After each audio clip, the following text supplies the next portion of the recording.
Hello friends, welcome to my YouTube channel. और आज के वीडियो में हम डिस्कस करने वाले हैं मौर्य साम्राज्य को। इससे पहले लास्ट वीडियो में हमने देखा था कि मौर्यकालीन साम्राज्य को जानने वाले स्रोत कौन कौन से हैं। इस वीडियो में हम देखेंगे कि मौर्य साम्राज्य पर जो शासक हुए जैसे कि चंद्रगुप्त मौर्य, बिंदुसार और अशोक, इनका हम विस्तार से देखेंगे। यहाँ से जितने भी इम्पोर्टेंट क्वेश्चन बनते हैं उनको हम सभी को यहाँ पर डिस्कस करने वाले हैं। तो अगर वीडियो अच्छा लगे तो लाइक कर दीजिएगा, चैनल पर नए हैं तो इसको सब्सक्राइब कर लीजिएगा। चंद्रगुप्त मौर्य के कुल के बारे में अक्सर क्वेश्चन बन जाते हैं, तो पूछा जाता है कि कौन से ग्रंथ में इनको क्षत्रिय कहा गया है या सेंड्रोकोटस कहा गया है, किसने कहा है? विलियम जोन्स ने कहा था। एंड्रोकोटस का किसने कहा? तो प्लूटार्क ने कहा। तो यही हम देखने वाले हैं।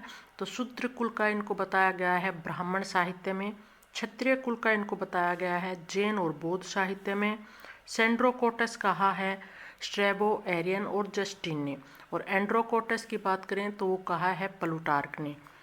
और विलियम जोन्स की बात करें, विलियम जोन्स पहले विद्वान थे जिन्होंने सेंड्रोकोटस की पहचान भारतीय ग्रंथों में चंद्रगुप्त मौर्य से की है। तो सर्वप्रथम यही थे विलियम जोन्स जिन्होंने सेंड्रोकोटस की पहचान जो है भारतीय ग्रंथों में चंद्रगुप्त मौर्य से की है। जूनागढ़ अभिलेख की बात करें, इसमें भी चंद्रगुप्त लिखा हुआ मिला है जूनागढ़ अभिलेख में। तो यहीं से ये ही सर्वप्रथम प्राचीनतम अभिलेख है, साक्ष्य है जिसमें चंद्रगुप्त की संज्ञा दी गई है। किसमें? जूनागढ़ अभिलेख में, जो कि किस लिपि में है? जूनागढ़ अभिलेख ब्राह्मी लिपि में है। मुद्रा राक्षस की बात करें तो जो कि विशाखादत्त का है, इसमें इनको कुलहीन कहा गया है और वर्षल कहा गया है। तो ध्यान रखिए, वर्षल और कुलहीन कहा गया है मुद्रा राक्षस में, जिसके रचयिताकार कौन है? विशाखादत्त। और महापरिनिब्बाण सूत की बात करें तो इनको पीपली वन का शासक तथा क्षत्रिय वंश का कहा गया है, जो कि सर्वमान्य है। ठीक है, जो कि इनको कहा गया है पीपली वन का शासक और क्षत्रिय वंश का। महापरिनिब्बाण सूत में ये कहा गया है। जस्टिन के अनुसार चंद्रगुप्त की जो सेना है डाकुओं का गिरोह था, ये थोड़ा ध्यान रख लीजिए। जस्टिन ने कहा है जो कि चंद्रगुप्त मौर्य की सेना थी जो कि 6 लाख के आसपास थी, तो उसको चंद्रगुप्त की सेना को जस्टिन ने कहा डाकुओं का गिरोह। चंद्रगुप्त मौर्य के समय में हुए प्रमुख युद्ध की बात करें तो वो हुआ था 305 ईस्वी पूर्व में, और सेल्यूकस निकेटर ने भारत पर आक्रमण किया था, और उस समय हमारे शासक थे चंद्रगुप्त मौर्य। तो सेल्यूकस निकेटर जो कि हिंद यवन आक्रमणकारी थे, इससे पहले ईरानियों और यूनानियों का आक्रमण हुआ था। इसके बाद में यानी सबसे प्रथम विदेशी आक्रमणकारी था ईरानी, फिर यूनानी, और फिर तीसरे हुए थे ये हिंद यवन आक्रमणकारी, जो कि सेल्यूकस निकेटर था, जिसको पराजित किया था चंद्रगुप्त मौर्य ने। एक संधि हुई थी जिसके तहत अंतर्राष्ट्रीय विवाह भी संपन्न हुआ था। सेल्यूकस निकेटर ने अपनी पुत्री का विवाह चंद्रगुप्त मौर्य के साथ किया था, और बहुत कुछ यानी काबुल, कांधार, तरान और तेहरान, ये कुछ इलाके थे जो कि चंद्रगुप्त मौर्य को इन्होंने दे दिए थे सेल्यूकस निकेटर ने। तो ये ध्यान रखिए, प्रथम विदेशी आक्रमणकारी ईरानी थे, फिर यूनानी थे, तीसरे नंबर पर आए हिंद यवन आक्रमणकारी, जिसमें प्रथम आक्रमण किया था सेल्यूकस निकेटर ने, जो कि पराजित हुए थे चंद्रगुप्त मौर्य के हाथों। और इसी युद्ध के बाद एक संधि संपन्न हुई थी जिसके तहत काबुल, तरान, कांधार और बलूचिस्तान का क्षेत्र जो है सेल्यूकस निकेटर चंद्रगुप्त मौर्य को दे देते हैं, और अपनी पुत्री का विवाह चंद्रगुप्त मौर्य के साथ करते हैं। इनकी पुत्री का नाम था हेलेना, या इसी का नाम कह सकते हैं कार्नेलिया था। याद रखना है नाम, कार्नेलिया नाम पूछा जाता है। कौन सी पुत्री थी? तो ये थी। प्रथम अंतर्राष्ट्रीय विवाह संपन्न हुआ था चंद्रगुप्त मौर्य और सेल्यूकस की पुत्री हेलेना के बीच। तो ये हेलेना और कार्नेलिया, इनका नाम याद रखना है। कई बुकों में यानी कई टेस्टों में कार्नेलिया भी आ जाता है, कई में हेलेना भी आ जाता है, तो ये ध्यान रखिए। पुत्री का नाम क्या था? हेलेना। तो सेल्यूकस निकेटर ने काफ़ी कुछ दिया चंद्रगुप्त मौर्य को। तो चंद्रगुप्त मौर्य ने भी सेल्यूकस निकेटर को 500 हाथी दिए थे, 500 हाथी दिए थे संधि में। ये कथन है प्लूटार्क का। प्लूटार्क कहता है कि 500 हाथी दिए थे सेल्यूकस निकेटर को चंद्रगुप्त मौर्य ने। और प्लूटार्क ही कहता है कि चंद्रगुप्त मौर्य के पास 6 लाख सेना समूचे भारत पर, यानी 6 लाख सेना थी भारत के। ये जो चंद्रगुप्त मौर्य हैं इनके पास सैनिक कितने थे? 6 लाख सैनिक थे। और इनका सपना था कि समूचे भारत पर आधिपत्य स्थापित करना। ऐसा कह रहा है कौन? प्लूटार्क। तो ये कोटेशन आती है कि किसने कहा है कि 6 लाख सेना लेकर मैं समूचे भारत पर आधिपत्य स्थापित कर लूँगा। तो ये प्लूटार्क कहता है चंद्रगुप्त मौर्य के बारे में। दक्षिण विजय की बात करेंगे तो वो कौन, किस में वर्णित है, यानी कहाँ से हमें जानकारी मिलती है कि चंद्रगुप्त मौर्य ने दक्षिण विजय की थी? तो तमिल ग्रंथ है अहनारू और दूसरा ग्रंथ है पुरनानूरू। अहनानूरू और पुरनानूरू, इनमें वर्णन मिलता है दक्षिण विजय का। इसके अतिरिक्त अशोक के अभिलेखों से ज्ञात होता है कि चंद्रगुप्त मौर्य ने दक्षिण विजय भी की थी। चंद्रगुप्त मौर्य की सेना के 6 अंग थे। कितने अंग थे? 6 अंग थे। और 6 लाख सेना का उल्लेख किया है प्लूटार्क ने। 6 अंग कौन कौन से थे? अश्व सेना का वर्णन किया गया है, हस्त सेना थी, पैदल सेना थी, नौसेना थी, रथ सेना थी और सैन्य सहायता विभाग था। तो ये 6 अंग थे चंद्रगुप्त मौर्य की सेना के। चंद्रगुप्त मौर्य के समय में मैंने बताया कि सेल्यूकस निकेटर ने आक्रमण किया था और उनके बाद इनकी संधि होती है। और बाद में सेल्यूकस निकेटर जो है अपना एक राजदूत भेजते हैं भारत में। वो कौन से हैं? मैगस्थनीज। मैगस्थनीज थे जिनको चंद्रगुप्त मौर्य के शासन में भेजते हैं राजदूत के रूप में सेल्यूकस निकेटर। और मैगस्थनीज ने आगे चलकर एक पुस्तक लिखी थी, पूछी जाती है एग्जामों में, वेरी इंपॉर्टेंट है कि इंडिका किसकी रचना है? तो वो है मैगस्थनीज की। इसका मूल रूप नहीं मिला हमें, यानी जैसा मैगस्थनीज ने लिखा था वैसा इसका रूप नहीं मिला है। इस पर स्ट्रैबो, एरियन, जस्टिन, प्लूटार्क इन्होंने रचनाएं लिखी और उनकी रचनाएं हमें मिलती हैं, यानी इंडिका जो है मूल रूप में नहीं प्राप्त हुई है। इसके अतिरिक्त स्ट्रैबो, एरियन इन्होंने जो इन पर लिखा है, यानी मैगस्थनीज ने जो लिखा है उसी को आधार बनाकर इन्होंने लिखा, यानी मूल रूप में इंडिका नहीं प्राप्त हुई है। इसके जो स्ट्रैबो, एरियन ने लिखी उसके अंश प्राप्त हुए हैं। मैगस्थनीज अपनी बुक इंडिका में लिखा है कि उस समय दास प्रथा नहीं थी। और वेरी इंपॉर्टेंट है कि भारतीय समाज को 7 जातियों में विभक्त किया। कितनी जातियों में? 7 में। दार्शनिक, किसान, कारीगर, शिल्पी, सैनिक, निरीक्षक और सभासद, ये भी पूछे जाते हैं, तो ध्यान रखिए 7 जातियाँ कौन कौन सी थी। और मैगस्थनीज ने ही अपनी बुक इंडिका में लिखा है कि पाटलिपुत्र का नाम लिखा है, क्या नाम था? पोलीब्रोथा। यानी पोलीब्रोथा किस रचना में मिलता है नाम? तो वो है इंडिका, और जो कि किसका नाम है? पाटलिपुत्र का। पाटलिपुत्र राजधानी थी चंद्रगुप्त मौर्य की, उसका नाम लिखा है पोलीब्रोथा इंडिका में। मृत्यु की बात करेंगे तो सलेखना विधि से इनकी मृत्यु हुई थी, यानी भूख प्यास से इनकी मृत्यु हुई थी। जैन धर्म में इस तरह की मृत्यु को अपनाया जाता है, यानी सलेखना विधि को अपनाया जाता है। इसमें भूखे प्यासे रहकर एक तरह से तपस्या की जाती है और लास्ट में अपने शरीर को इंसान छोड़ देता है। तो उसी सलेखना विधि को अपनाया था चंद्रगुप्त मौर्य ने। इनकी मृत्यु कहाँ हुई? कर्नाटक में श्रवणबेलगोला में हुई थी इनकी मृत्यु। पहाड़ी की बात करें तो चंद्रागिरी पहाड़ी थी। और समय की बात करें तो 298 ईस्वी पूर्व में इसकी मृत्यु हुई। और ये सलेखना विधि इन्होंने किनके कहने पर अपनाई, यानी कह सकते हैं जैन धर्म किसके कहने पर अपनाया था? तो वे थे भद्रबाहु। चंद्रगुप्त मौर्य के बाद उनका पुत्र बिंदुसार गद्दी पर बैठा 298 ईस्वी पूर्व में। इनके नामों की चर्चा करेंगे तो चंद्रगुप्त मौर्य के भी अलग अलग नाम दिए गए हैं और इसके अतिरिक्त इनके नाम भी अलग अलग दिए गए हैं, साहित्यों में बताए गए हैं, वो देखेंगे। तो चीनी विवरण के अंतर्गत इनको कहा गया है बिंदुपाल। जैन ग्रंथों में इन्हें सिंहसेन कहा गया है, वेरी इंपॉर्टेंट है, पूछा जाता है ये क्वेश्चन। तो जैन ग्रंथों में इनको सिंहसेन कहा गया है बिंदुसार को। वायु पुराण में इनको भद्रसार कहा गया है।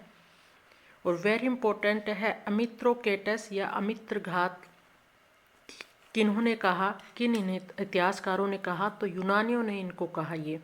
और इसका अर्थ क्या है? शत्रुओं का नाश करने वाला, यानी अमित्रघात का अर्थ क्या है? शत्रुओं का नाश करने वाला। तो ये बिंदुसार के नाम हैं जिनकी चर्चा की गई है साहित्यों में, तो हमने वो देखे, इम्पोर्टेंट है, इनको याद रखना है। ये किस धर्म के अनुयायी थे? तो पहले बात करें तो ये ब्राह्मण धर्म को मानते थे, ब्राह्मण धर्म को। और बाद में इन्होंने आजीवक संप्रदाय को अपना लिया था, जिनके संस्थापक कौन थे? मखली चंद गोसाल थे। तो इन्होंने आजीवक संप्रदाय को अपना लिया था आगे चलकर, जिनके कौन संस्थापक थे? मखली गोसाल। तो इसमें दो प्रकार के क्वेश्चन आते हैं। किस धर्म के अनुयायी थे, ऐसे पूछा जाए तो आजीवक संप्रदाय के आएंगे। और ऐसे पूछा जाए तो कि पहले किसके थे, तो वो थे ब्राह्मण धर्म के। आगे बात करेंगे कि ये किस धर्म के अनुयायी थे, तो आजीवक संप्रदाय के ये अनुयायी थे। पहले ये ब्राह्मण धर्म को मानते थे। आजीवक संप्रदाय को अपनाने से पहले किस धर्म को मानते थे? ब्राह्मण धर्म को। और आजीवक संप्रदाय के संस्थापक कौन थे, तो वो थे मखली गोसाल। तो ध्यान रखना है, पहले किस धर्म को माना हुआ था और बाद में किस धर्म को अपनाया इन्होंने? आजीवक संप्रदाय को। और इन्हीं के दरबार में एक पिंगल वत्स, कौन है ये पिंगल वत्स? आजीवक संप्रदाय के एक विद्वान थे पिंगल वत्स, जो कि बिंदुसार के दरबार में रहते थे। ध्यान रखना है पिंगल वत्स कौन थे और किसके दरबार में रहते थे। बिंदुसार के समय में एक विद्रोह हुआ था, वेरी इंपॉर्टेंट है, पूछा जाता है बार बार ये। तो तक्षशिला में विद्रोह हुआ था। और कारण क्या था इस विद्रोह का? तो अधिकारियों का दुर्व्यवहार कारण रहा। तक्षशिला में विद्रोह हुआ और इसे दबाने के लिए बिंदुसार ने अपने दो पुत्रों को भेजा था।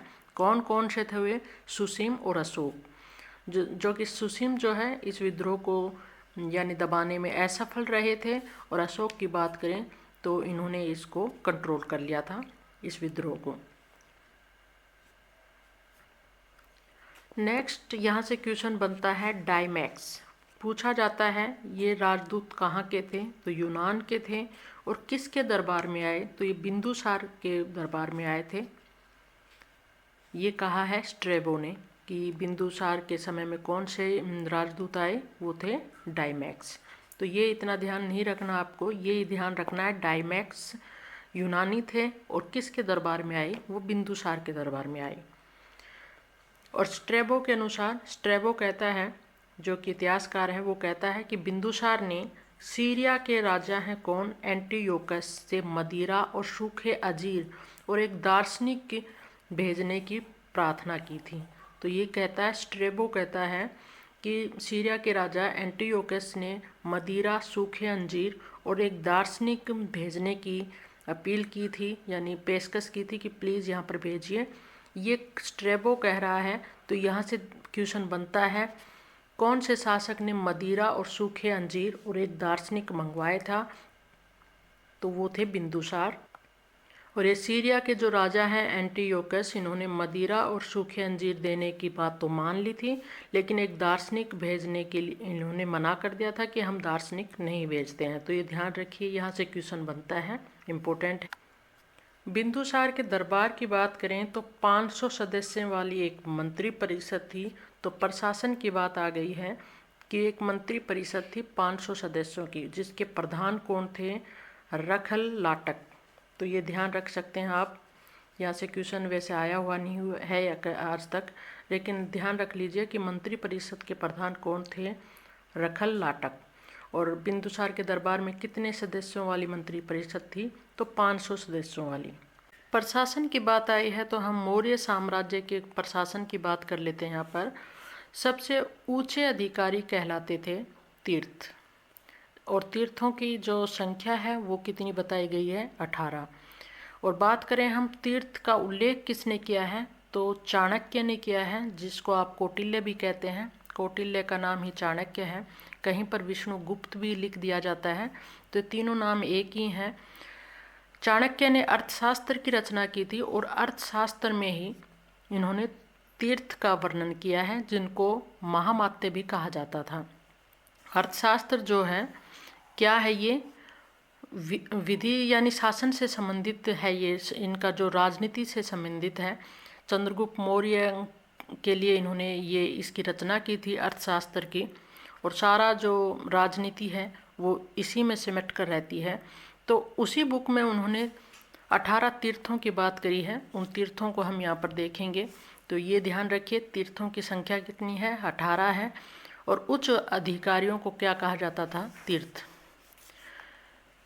नेक्स्ट बात करेंगे हम 18 तीर्थों की। यहाँ से क्वेश्चन बनते हैं, तो मैं यहाँ पर स्टार लगाती चलूँगी अगर जहाँ से क्वेश्चन बने हुए हैं वो देखेंगे। अब पुरोहित की बात करेंगे। सर्वप्रथम हम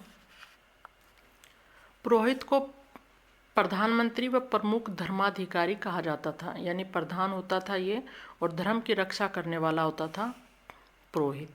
तो इम्पोर्टेंट है, आया हुआ क्वेश्चन है।